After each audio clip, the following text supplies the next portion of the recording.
Food. Wild food, that's what hunting and gathering is all about. This is a journey into Britain's ancient way of life as we attempt to find the foods eaten by our hunter-gatherer ancestors.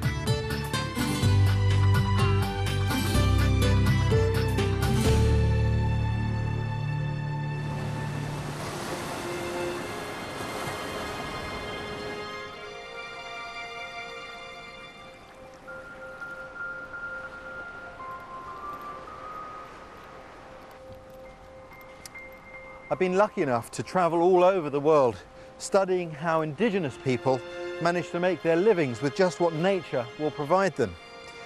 But one thing that has always frustrated me is how little we know about our own ancestors, the people who hunted and gathered here in Britain.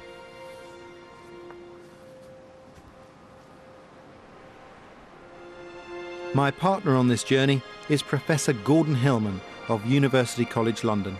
He spent his life studying how people have used plants throughout history. Our landscape is rich in history, waiting for archaeologists to uncover. Within it are clues of what our past might have been. But archaeology isn't the only way to find out. So in this programme, I want to do something different. I want to take you somewhere the hunter-gatherer lifestyle still survives in all its vibrant, exciting glory.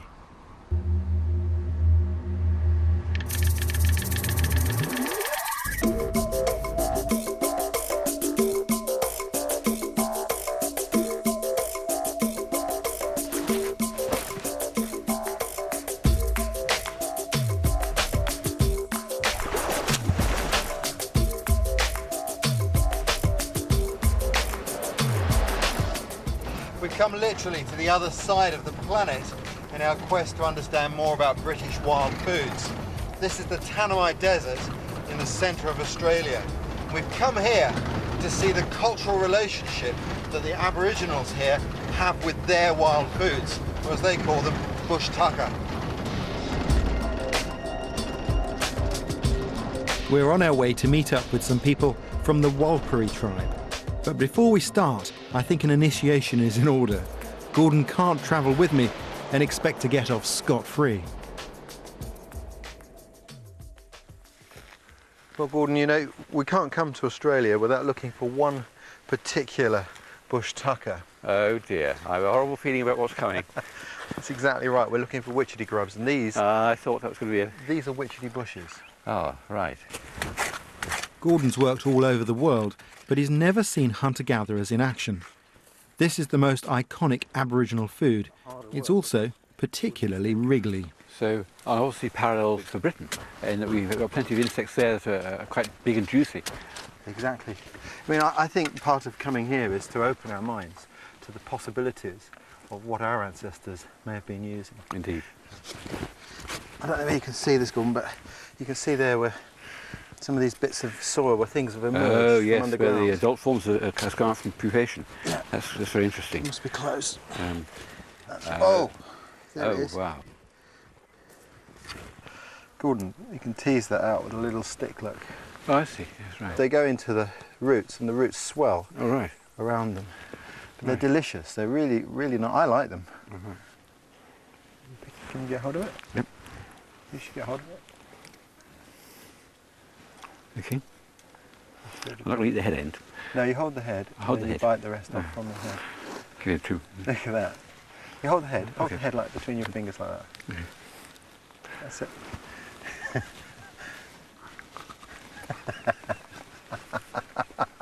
It's okay. They're nice. Bit of leaf. No, I like them. Egg yolk flavour. Yeah, they're good. With a touch of fruitiness to them. Everybody's really squeamish about them, but they're delicious and they they're are very very satisfying. I don't know if I'd want to live on it, but it is. You can sense it's nutritious. Certainly, your body tells you. There you go. You see how they are? That one's all curled up in there. Doesn't want to come out. Just break it, pull them out. Short and narrow. They're beautiful. Yeah. Like that.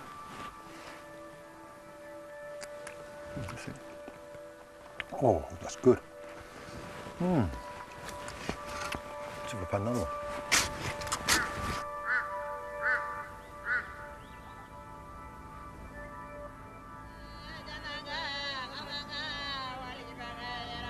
These days, the Warlpiri spend much of their time in town, in Alice Springs, but they regularly return to the country, and there's plenty of room in our car.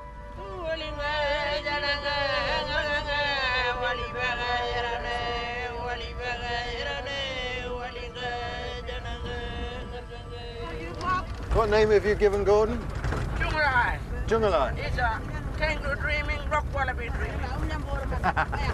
He's always hopping around. You're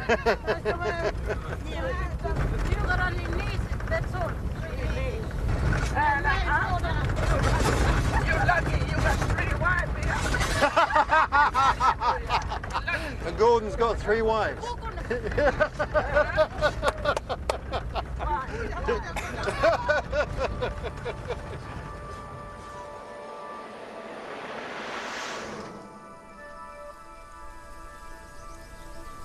This is Warlpiri land, where they traditionally hunted kangaroo and wallaby and gathered wild plants.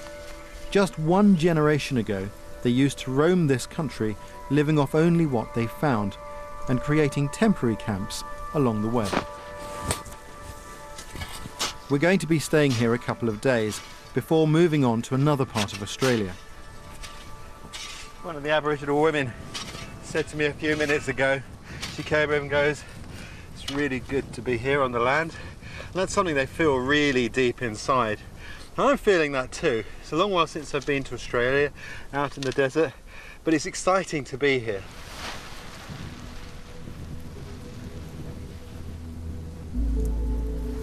Can you just hold that there for me, Gordon? Okay. Just come out here.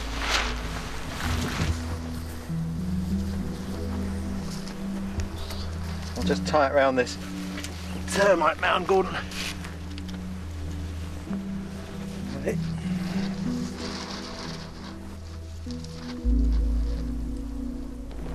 This is a great way to camp. A bit of shade and a bedroll is all that I need. That's good. We won't undo these yet. Don't want anything to crawl in them.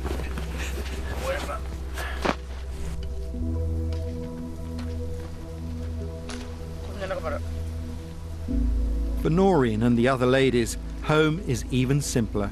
A patch of clear ground and a fire.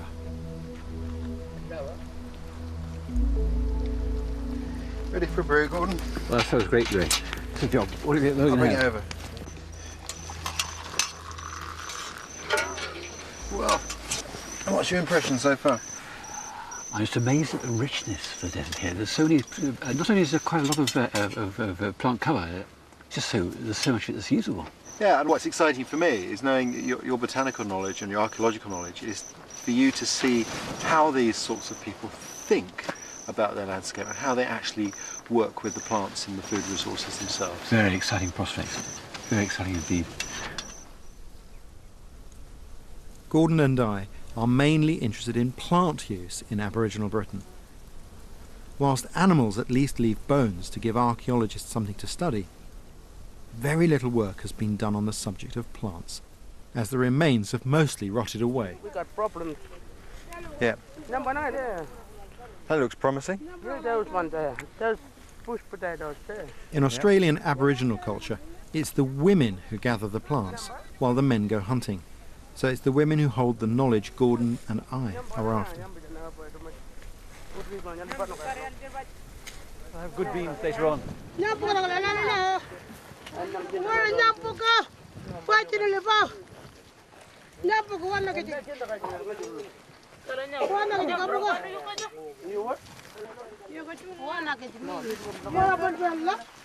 What they found is what they call witchetty. Witchetty, which is the bush tomato. It's in the nightshade family, a solanum. You can see there from the flowers reminiscent of woody nightshade back in the UK.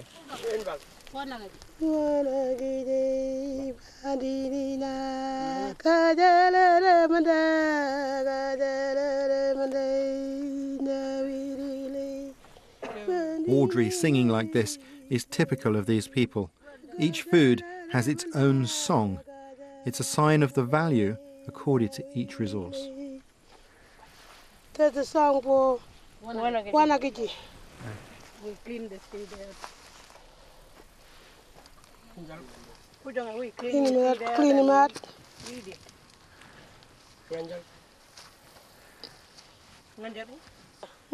Yeah, thank you. Thank you. That's great. Lovely. Bit of cucumber, it's nice. Sweet. Really good. Very refreshing. Very refreshing. Thank you.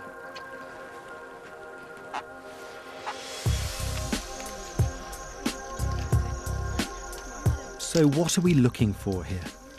Obviously, the plants will be different from Britain, though the techniques will be similar. But it's the mindset that will be most important when we're thinking about our own plants. This is the bush potato. It's everywhere. But as Pamela and the others test the ground, I'm wondering which are the right ones to select. Efficiency is everything to a hunter-gatherer society. Other things I would tell you that the bush potato is ready. When there's a little crack in the In the ground. ground, then sweet potatoes there. Ah, right. You see these ones here? Roots going down. That means there's a sweet potato in there. Yes!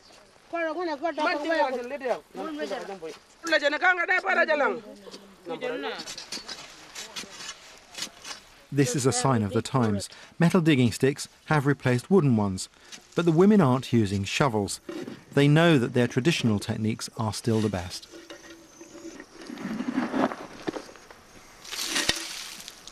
You see how deep this hole is? A long way down. Can you imagine trying to dig that with a shovel or with a... It wouldn't work, would it? I'm watching Kevin. She's digging around the root, absolutely not tugging on it or Right. putting any pressure on it at all.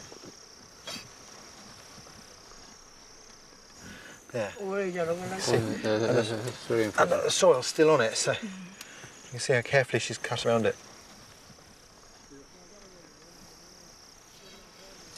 Noreen, we've had a pretty good morning, haven't we? We've got sweet potato, yellow, yeah, that you call yellow. Wanakichi, which is the bush tomato, and yakatiri, yeah, nice one Yellow there. one. Yeah, the bush raisin, desert Sort of like raisin. that. Now, how did, in the old days, people know which was the most important of the foods to collect? Because the way I learned from old people, I used to hunt around with old people. They used to take us out camping up when I was around about 8 years old. I used to sit on with old people. So the old people knew. Yeah. I'm so glad we came here. Working and living with such vibrant people is the perfect way to get the right mindset for our journey into our own hunter-gatherer past.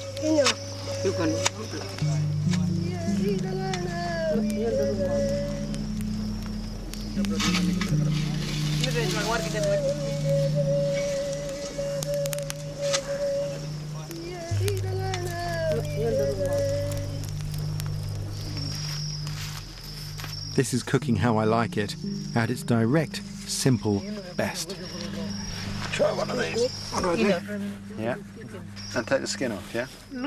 Tell you what, we ought to get Gordon over, shall we? Get him to try. Where's Gordon? Gordon! Come and try some of this. This looks good. Yeah, there's some here.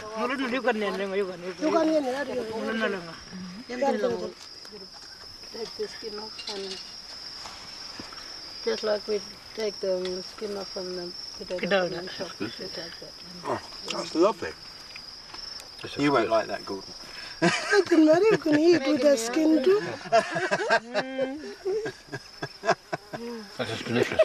It's absolutely delicious. Sweet and starchy and really... It's better than potato. It's a filling food, isn't it? Tell you what, I don't think I'm going back to town. I think I'm going to stay here. Please do it when you be out.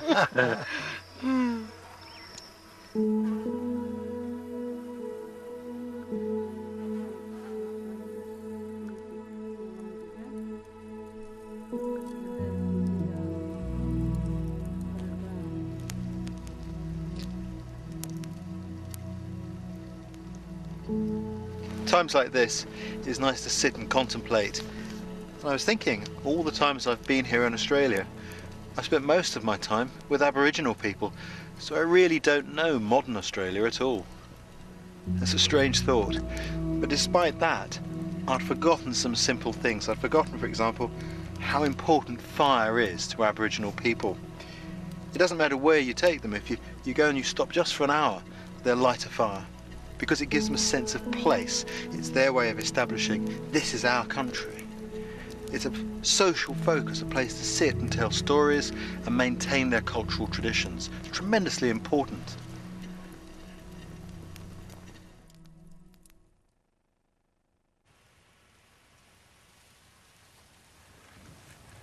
Hunter-gatherers travel light, making the tools they need along the way. So craft skills are just as important as plant knowledge. And for me, the most typical example of this is the creation of a boomerang. But not just any boomerang.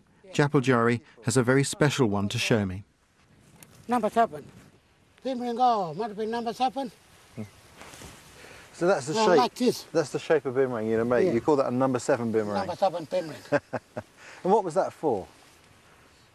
Such fighting. For fighting. Number 7 and boomerang. Fighting boomerang. This is soft ground, not really soft ground. Make them a little bit clear, I can have a look. Yeah. It's right there. Ah, And that's why I haven't come. It's not something that's used these days, but it's a classic demonstration of the skill of people like Japaljarri. The shape is formed by the trunk and the root. Right. That's it.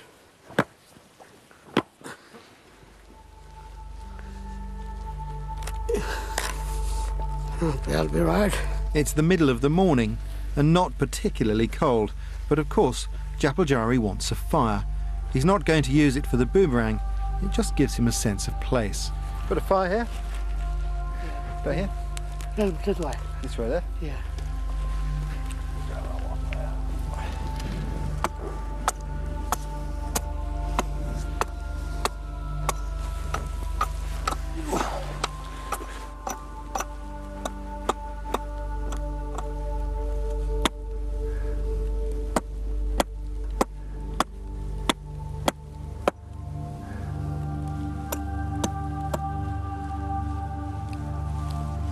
Can I do some of that? Can I do some? Yeah. This whole culture is based on knowledge sharing, so Japaljarri is more than happy for me to help out. It absolutely typifies the generous nature of Aboriginal life. Sometimes I got chainsaw. Chainsaw? Yeah. That's cheating. Yeah. That's You cheating. can't use a chainsaw. No. You can't tell me that while I'm sharpening the axe. Yeah. I don't know, long time ago. Stone axe. Stone axe, yeah. Stone axe. Long time ago. Long time ago. Cool. Did you, when you were a boy, did you know people who'd used the stone axe? I seen them with my eye. You've seen them with your own eye? Yeah. And stone knife like this. Yeah. Like this. You know? Huh.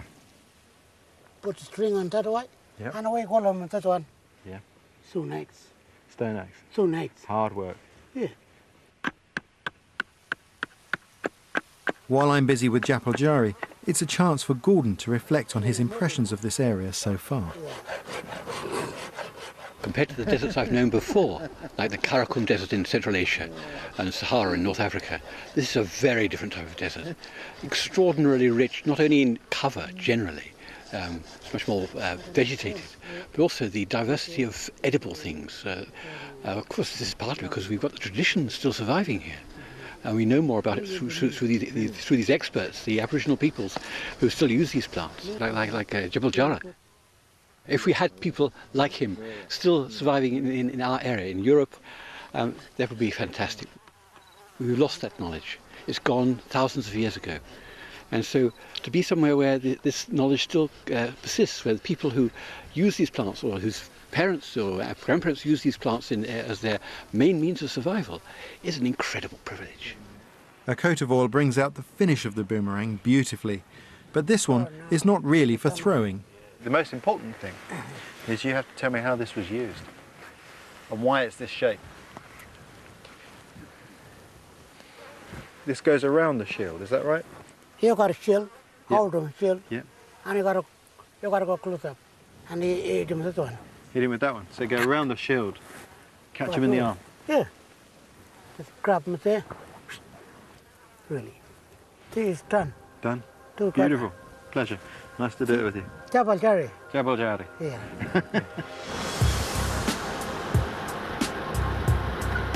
Bit by bit, we're piecing together an attitude, a way of looking at the world. But there's a fragility to this way of life. The knowledge needs to be protected. A few hours down the road lives Peter Latz. He's catalogued this plant knowledge in what many consider to be the best guide to Aboriginal plant use, the book Bushfires and Bush Tucker. So what was it initially that drew you to study bush foods and the Aboriginal use of the plants? Well, I saw what was happening in other parts of Australia where this knowledge was getting lost. And, you know, I love my desert people and I wanted to make sure that their knowledge didn't go the same way. So I hurriedly went around and tried to get it all down so that it's there forever. Peter, one of the things that we're really interested in is bush tucker and the way they interacted with plants here. Can you tell me something about that? Plants were the fallback thing. Like everyone loved meat and, you know, kangaroos and so on. But plants were much more reliable. But hell, you had to have a damn good idea of the country and what was where, when. It required a tremendous amount of knowledge of the land. When you wrote your book, were there any great surprises in terms of things you hadn't encountered before with your early experience with the same people? Oh, yeah. If you go out with them and they show you things, and it looks damn easy and straightforward, but you try and do it yourself, yes, and you realise, and I've tried to do that, I've gone out and tried to live out in bush by myself, and I soon come back begging for knowledge from the old people, and they say, oh, just do this. I mean, the prime example was this bean in a long pod, you know, and they said you can eat that when it's at the right stage, just like peas. So I tried to eat it like peas, you know, pull it open, and of course it wouldn't pull open, and it had bitter juice on the outside of the pod. So eventually when I managed to get the seed out, it tasted awful. And so I went back to them, I said, oh, you told me you could eat this, and they said, oh, like that Spinifex, throw the beans on it, and then it easily comes apart, dries up the bitter juices, and it has lovely smoke flavour.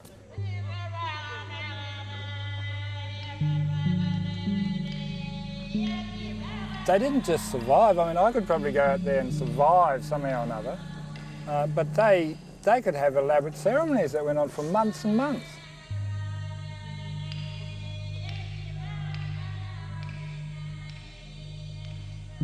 I tell Aborigines, you know, what you have to recognise with white people is that they walk around the bush, they're practically blind, they're practically deaf, and they can't smell, you know, so you've got to show them every little thing.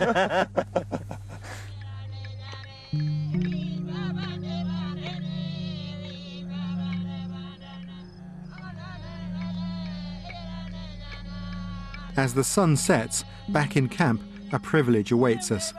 A glimpse of the sort of ceremony Peter was talking about.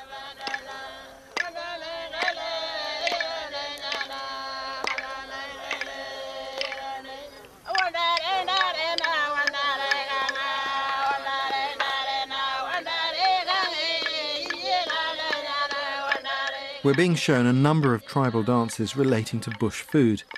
This is the dance of the bush potato, which mirrors the action we saw earlier when they were dug up.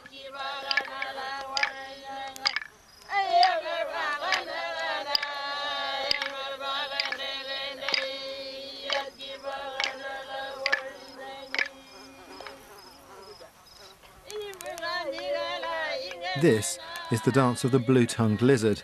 It's Noreen who describes what's going on to us.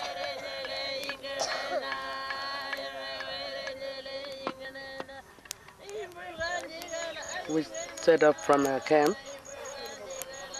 We went out hunting. Started hunting around for little lizards, blue dunks. Put it in a little food carrier. Then we sat down and started cooking blue dunks.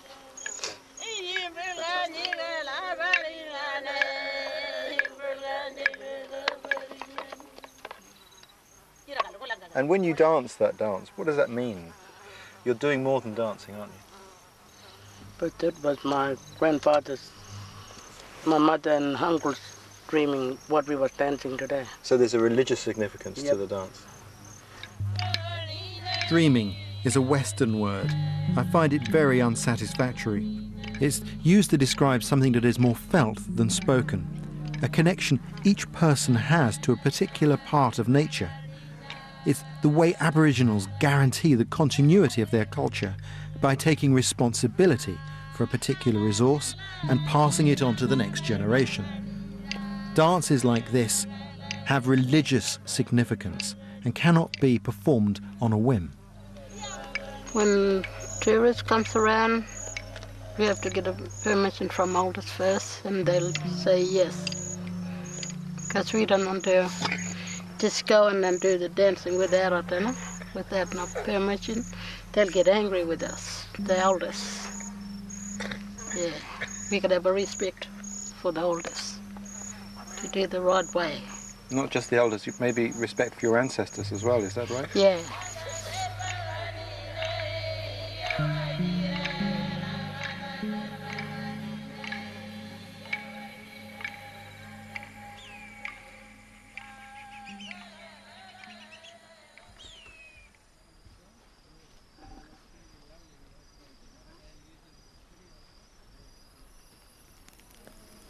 Amazing dancing, wasn't it? That was absolutely fantastic. What I think is really interesting is how even such mundane, seemingly mundane tasks as digging up a sweet potato and collecting fruit Yes, are embodied in significant dances. yes. I wonder if back in Britain we had the dance of the burdock, or the crabapple, or the hawthorn berry. Yes, I think these are real possibilities. What I think is interesting though is that this is a culture that has survived, some people say 60,000 years. Yes. So some of these stories may have been already in circulation at the time when our hunter-gatherers were active, and maybe been told already for thousands of years. Yes, absolutely.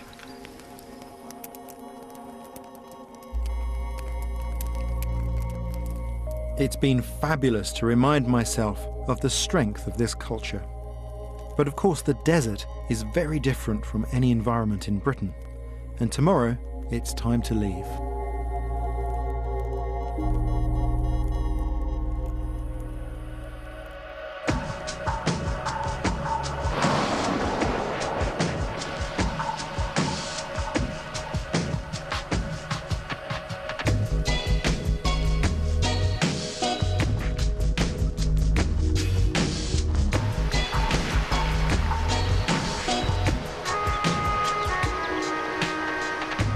We're off to see plants that are more directly relevant to those we'll find back home. We're heading north to the top end, Arnhem Land. Arnhem Land is one of the largest indigenous areas anywhere in the world. Almost half the size of Britain, you can only enter it by special arrangement. The road into Arnhem Land has improved dramatically since I first came here, but it's still a long and difficult drive for me and Gordon. Ramanginning, our destination, is a whole day's drive, and what a drive.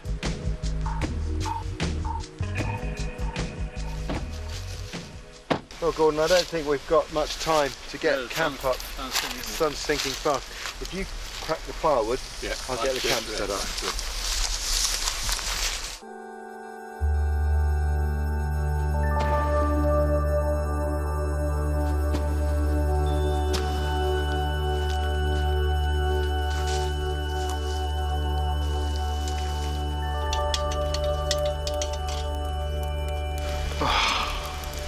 Long day. Very long day. Very dusty day.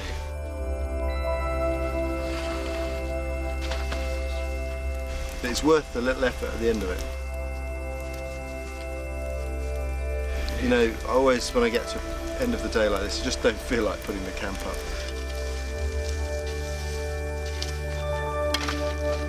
But, you know, we pushed hard for 20 minutes, and we don't have to do it in a So set. literally have to take a minute. Yeah.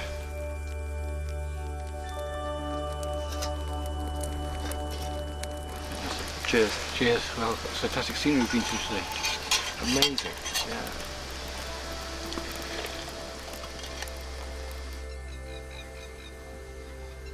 We've barely arrived, and looking out over the Arafura swamp is already having an effect on Gordon.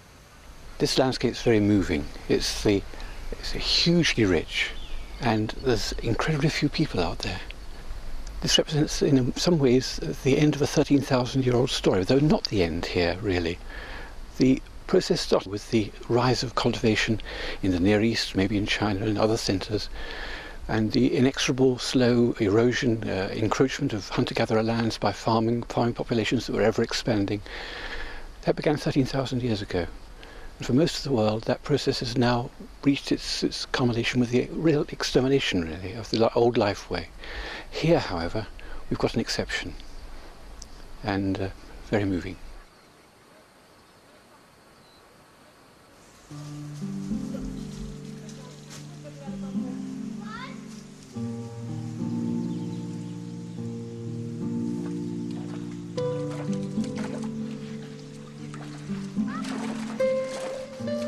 For us in Britain today, water lilies are little more than a pond ornament, but we believe they were once a staple food. Remingining has a well-stocked supermarket, but the abundance of wild food here and the remoteness of the region make it easier for traditional skills to coexist with the modern world. Thank you. Yeah.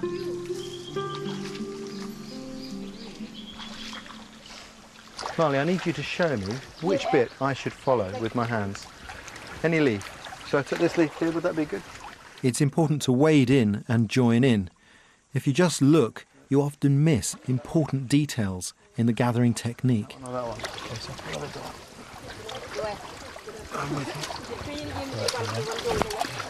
dot. Much of the water lily can be eaten, but the most important bits are the large root bulb, or tuber, and also its fruit. Oh, there you have the fruit, with its seeds inside.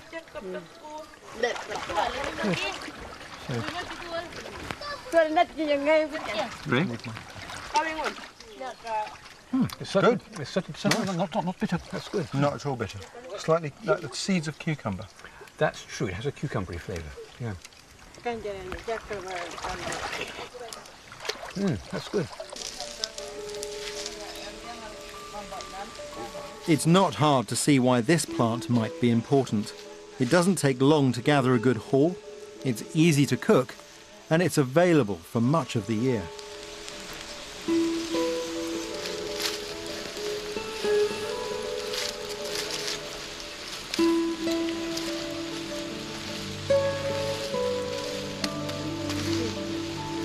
As well as being edible raw, water lily seeds can be processed to improve the taste, preserve them, and make them easier to digest.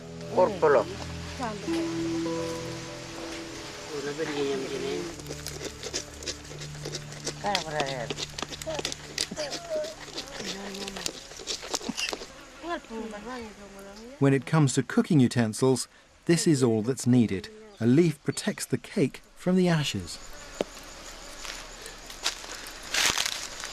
So is it now cooked first? Well, that looks very different. Ready now. It's there. It's very tasty. I think you wouldn't need to, if you ate a few cakes like that, you'd be quite full up quite quickly. Yes. So it's a good sustaining food. We've always suspected that water lilies were perhaps an important food in Britain, not just because it's the only seed food that's turned up on archaeological sites, but also because we have the records from North America from very similar water lilies, for their having played a very significant role amongst peoples such as the Klamath, for whom it provided the principal starch staple for 3 months or so of the year. But this has been now reinforced, this suspicion, by the local people here and their comments on the role of water lily in their diet.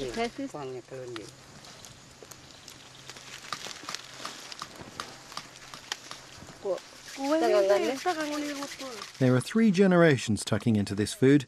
Tradition and modernity seem to sit side by side in their lives.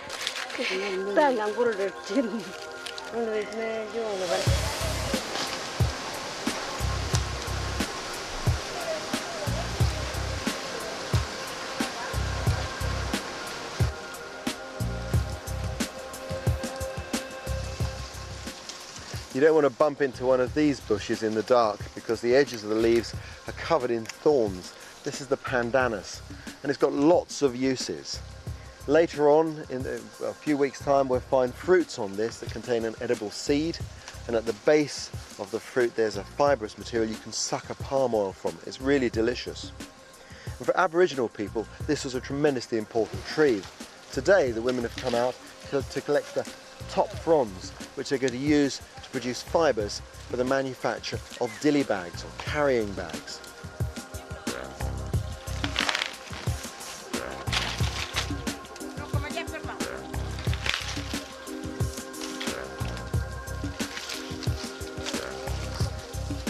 Gathering bags are extremely important in all hunter-gatherer societies, but there's no trace of the ones our ancestors used. Everything has rotted away.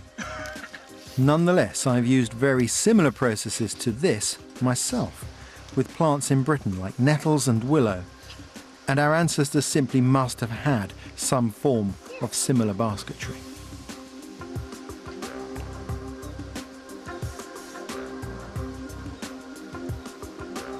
This is the way skills are taught in this way of life, and these children clearly have a thirst for knowledge.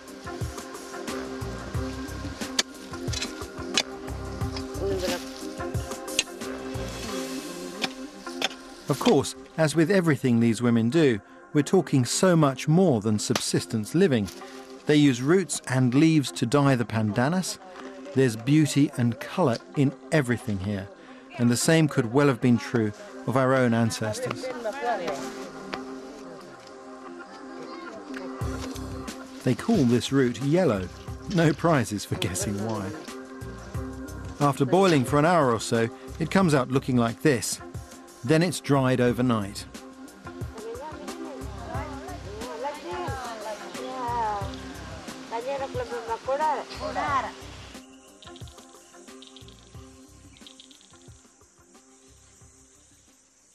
It's been a fascinating day.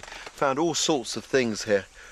This is a eucalyptus. I haven't been able to key down exactly which one yet, so I've got a bit of work to do. But the local people use this to treat colds and headaches. And when you crush the leaf up, I know you can't smell it at home, but you probably know this smell because this is very strong eucalyptus oil. It's exactly like you get out of the pharmacy at home. Lovely smell. And then there's this. This is the dry, dead trunk from a pandanus. To tell you about this, I need to set light to it first.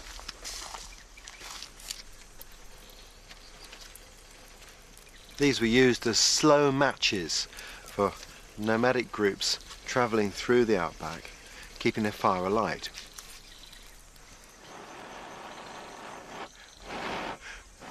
You see, it burns like a giant cigarette, and that's because it's basically just one big massive bundle of fibres. It's quite astonishing to think that people used to travel with their fire alight all the time, carrying it just like this. There are stories of people who'd lost their fire. The fire had gone out, and it's a bit mysterious because most of the groups you work with here have the ability to make fire by rubbing sticks in one way or another. But anyway, within those stories they tell of having to send people, runners, to other communities, hundreds of kilometres sometimes away, to collect fire and bring it back. And this is the method they would have used.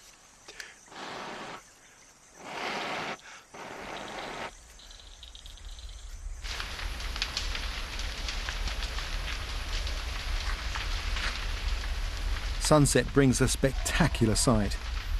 Fire stick farming in the nearby forest. It's the Aboriginal way of controlling the undergrowth. It also encourages new shoots, which in turn attract animals to graze, which are then hunted.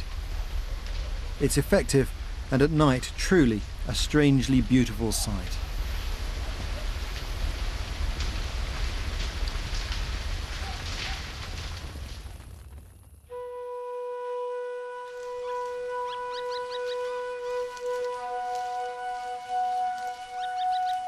Next morning brings a chance for us to take a look at some of the trees growing around our camp.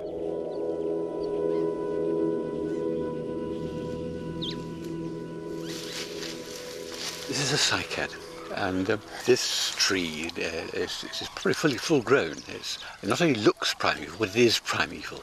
It goes back to before many of the dinosaurs roamed the earth, and it's ancient in many ways. Here we have ovules, these individual blobs here, ovules, seed-producing units, which are actually naked. In flowering plants they've been covered over and protected. Here they're naked. It's so primitive. And this is redolent of a very distant past indeed.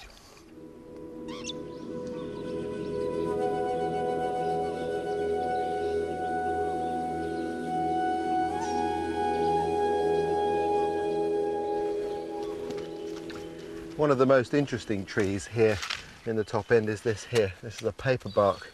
It's a fantastic resource. You can see here it's been scorched when the fires burned through here. In fact, it looks to me like this bit of country is due for burning again this year. And the bark protects the tree from fire, and you can peel it off in shoots. And paperbark really is a good name for it.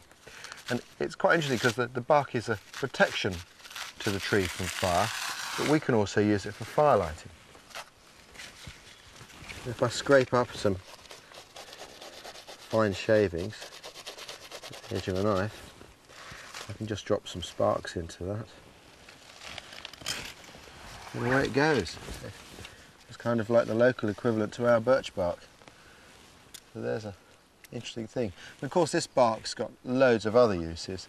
It was used for cooking, for making shelters, for making rafts across these crocodile-infested waters. Got lots and lots of uses, even used to wrap up bones as part of funeral ceremonies. Very interesting. Amazing material.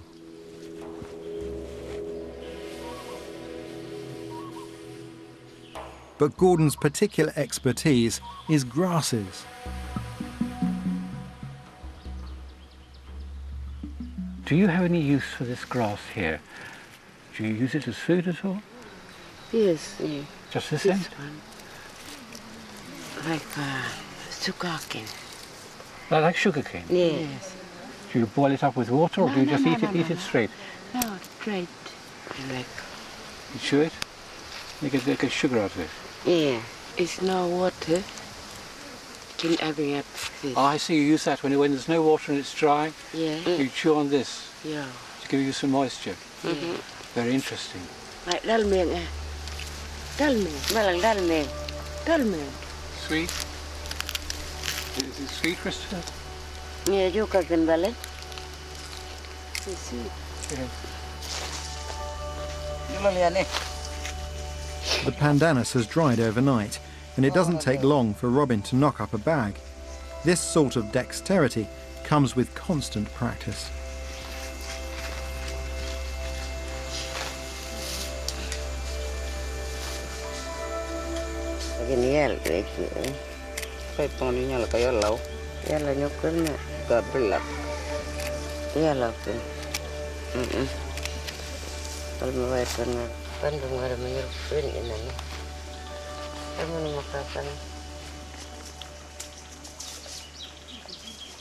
Spotting a goanna like this is a chance for wild meat, a chance no hunter-gatherer will let pass.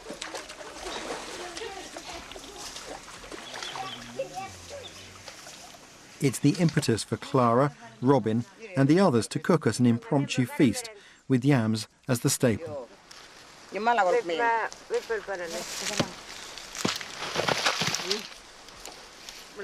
Pieces from these termite mounds will hold the heat of the fire.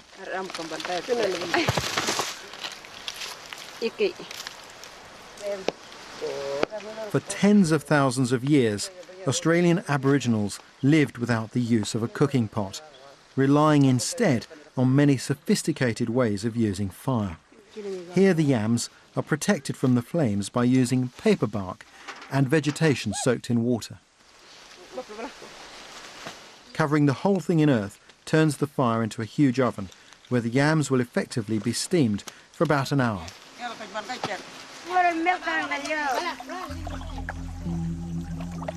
There is a very direct relationship with animals as food here, which is shared by even the youngest of those present.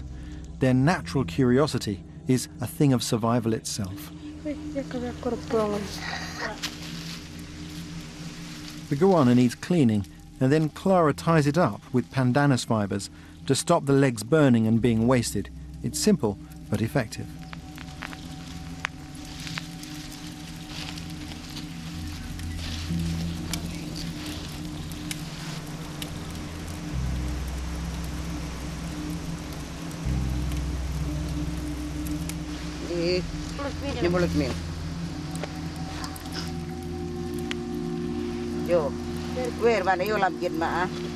There are two types of yam here. The long yam, which can be eaten straight away, and the cheeky yam, which we'll need to process once they're cooled. Wow, they look good, don't they? I can smell them. They smell wonderful. Wow. That's really good. Wow. Very good. Aboriginal techniques are proudly passed from one generation to the next by the elders. Clara demonstrates how to butcher a cooked goanna using just a stick. This is how we use in olden days. They have no knife, fat. They always use stick. The stick will leave no marks on the skeleton to betray any signs of butchery and will eventually rot away. A reminder just how difficult exploring the past is.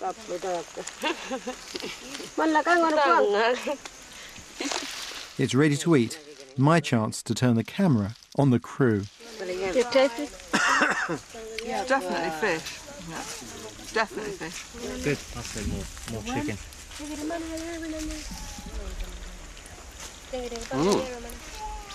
Fishy chicken. I thought I asked you the question.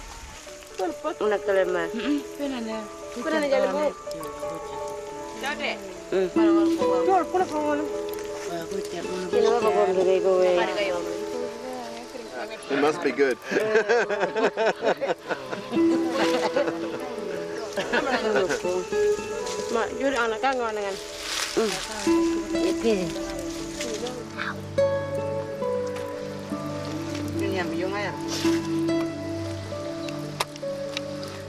Cheeky yams are actually poisonous and need processing to make them edible. Have the young girls seen this? Have you seen this before? A snail shell becomes a useful grater. Plants like the yam are the way hunter-gatherers ensure they get enough calories. In Britain today, our staples are bread, pasta, potatoes and rice, none of which existed in our hunter-gatherer past. What we're learning here will open our minds to the possibilities of staples hidden in our own flora.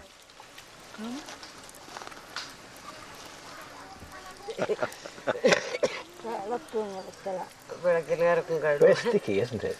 Making a bit of a mess of this. Oh. Keep going. Keep going.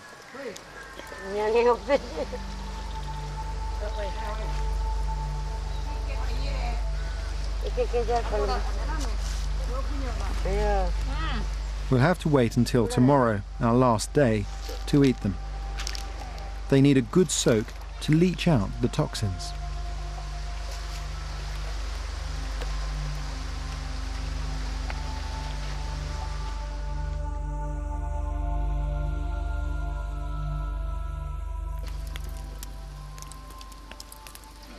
How did you find grating the cheeky yam? Well, a bit sticky. That snail method worked. I was going to ask you, you know, if an archaeologist was to uncover something like that in a British dig, do you think they would attribute it with any importance? Not well. I think there's not a snowball's chance in Hades of that happening. I think it would be regarded as a snail that's got damaged. Yeah. And but it's a very effective tool, isn't it? It's a very effective tool. It's so simple. So simple. I mean, to me there's an elegant beauty in that really sums up the knowledge of these people. Everyone here has such detailed knowledge, but earlier I was particularly impressed by Marlee.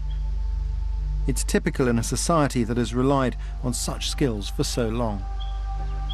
You're going through the book with that young woman. Yeah, and it was a book written by people further south of here who've recorded their bush lore, and she was looking with the greatest detail at the picture. She knew exactly which features on which plants she needed to look for.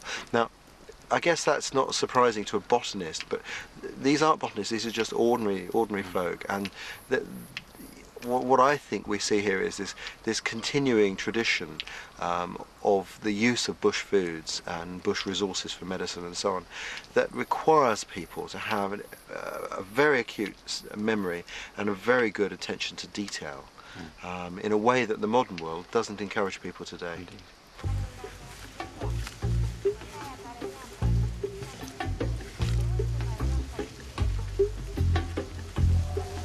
For me, one of the best illustrations of this knowledge and attention to detail is the way Clara and the others are able to find yams.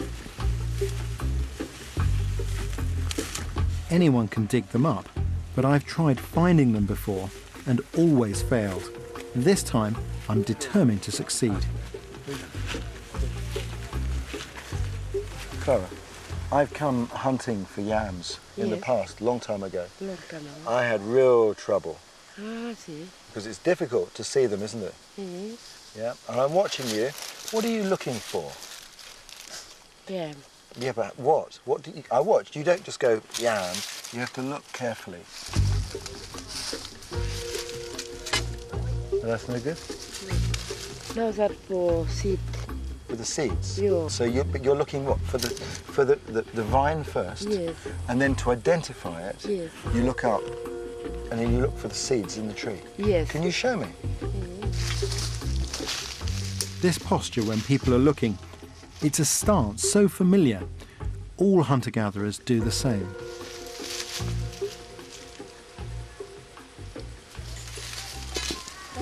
Oh, you found one. Okay. So this is one. How do you know?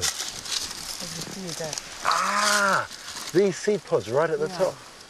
You can tell it. Yeah, I see that. Puyumara. Puyumara. Puyumara. Puyumara. Yes. Puyumara. Puyumara. Puyumara. Yeah. Okay, Puyumara. That's long yam Yeah. in your Kind language. of being a language. Okay. Yeah.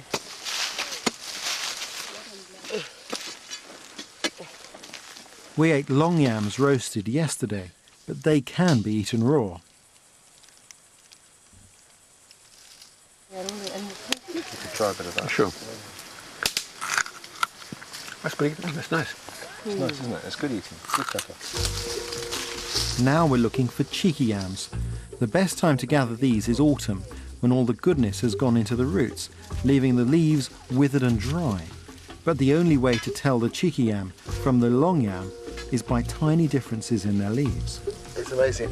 You wouldn't believe it. I've spent weeks trying to spot the difference between these.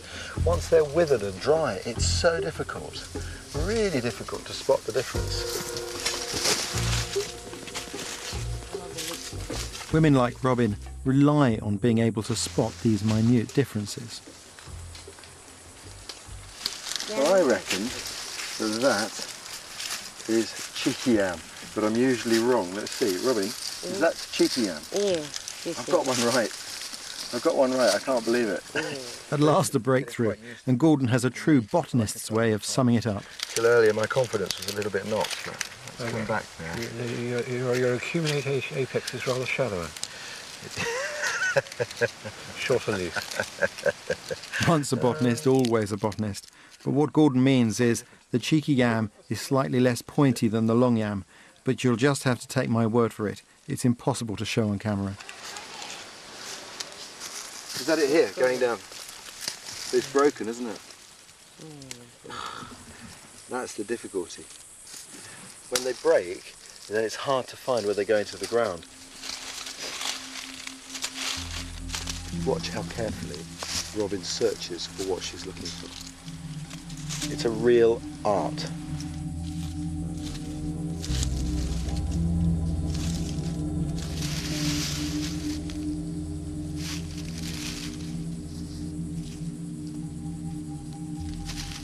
This is just a pile of twigs.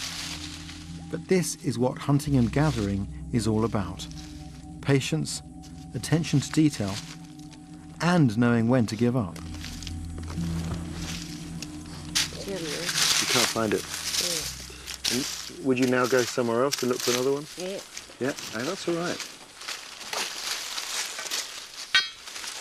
Well, there you go. If you can't find the part sticking out of the ground, you have to move on. There's no point in wasting energy searching aimlessly underground.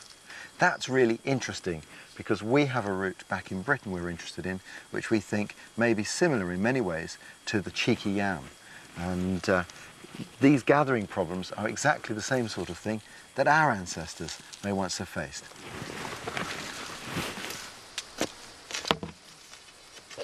But our ancestors must have been just as persistent and just as successful as Robin is. Otherwise, none of us would be here today. As our journey across Australia draws to a close, it's been a wonderful reminder of what it is about hunting and gathering that makes it so special. A taste of the role of food in this society, and a great introduction for Gordon to this way of life. The bad taste is gone. Yes. I think the thing that's impressed me most is the way in which their culture here, all sorts of cultural components, their stories, their whole range of spiritual traditions affect their subsistence activities. There are a whole battery of influences that above all I think help maintain that knowledge, maintain those traditions, the maintenance of these storylines, so important that they pass on to their children, is a way of ensuring that this knowledge continues. And I think the role of these cultural factors has really impressed me hugely. Obviously, they would have been very different in Britain 6,000 years ago, entirely different. But on the other hand, just the overall fact that culture can play this sort of role in the present-day hunter-gatherer society does raise these possibilities for our British past.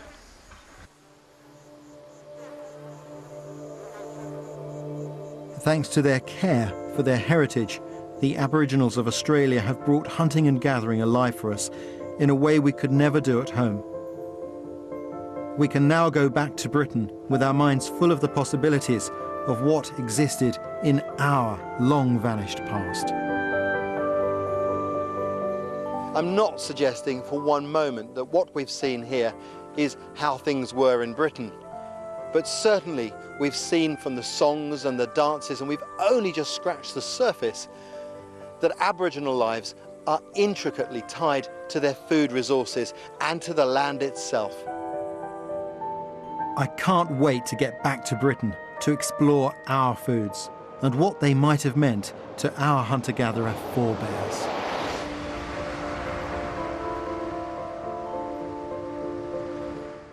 Ray Mears returns next Wednesday at 8. More details in just a moment.